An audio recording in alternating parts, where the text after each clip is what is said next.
First of all, a very gentle good morning to all of you.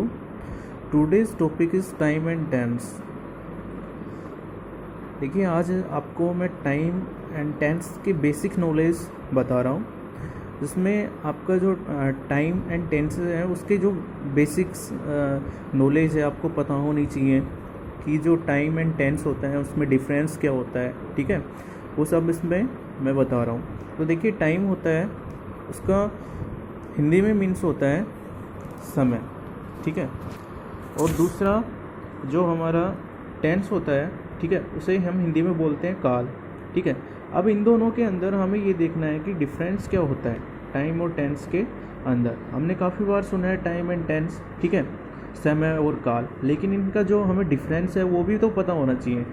तो देखिए, time एक grammatical term नहीं है, क्योंकि देखिए टाइम होता है उसे ग्रामेटिकल टर्म इसलिए नहीं माना जाता क्योंकि टाइम एक पीरियड्स के रूप में यूज किया जाता है ग्रामर के अंदर, ठीक है। लेकिन जो टेंस होता है उसके अंदर ये एक ग्रामेटिकल टर्म है।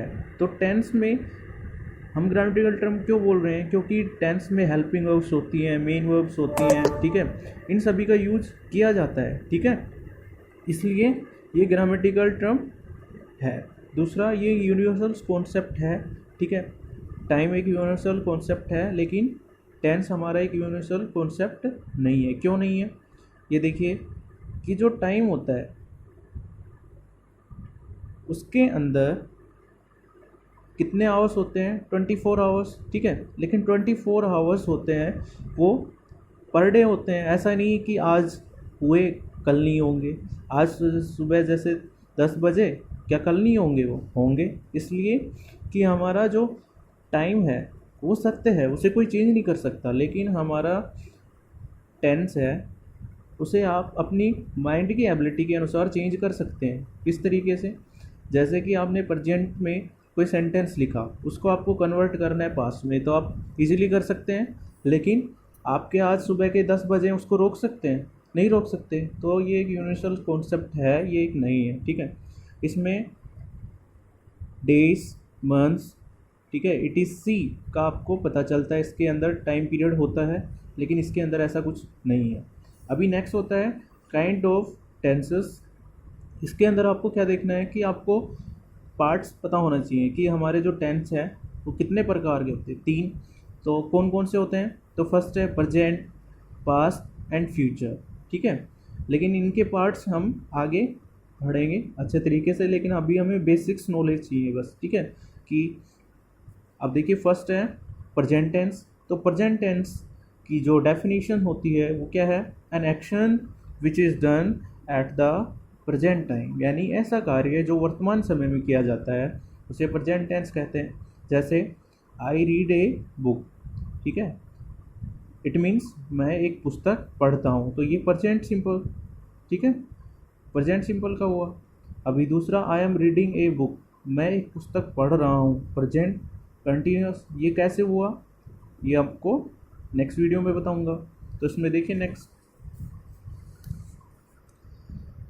Past tense, an actions which is done at the past tense, past time, यानी an actions which is done at the past time, यानी ऐसा कार्य जो भूतकाल में किया जाता है या किया जा चुका, ठीक है, किया गया, ठीक है, उसे क्या बोलते हैं?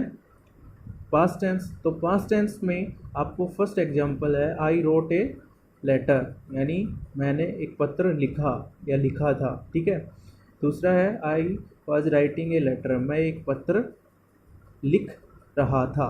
तो इसमें ये प्रेजेंट पहला है पास्ट सिंपल, दूसरा है पास्ट कंटिन्यूस। अभी थर्ड देखिए, future tense. Future tense an actions which is done at the future time, यानी ऐसा कार्य जो भविष्य में किया जाएगा उसे हम बोलते हैं फ्यूचर टेंस। तो इसमें फर्स्ट है इसका example, I shall write a letter, मैं एक पत्र लिखूंगा, फ्यूचर सिंपल टेंस।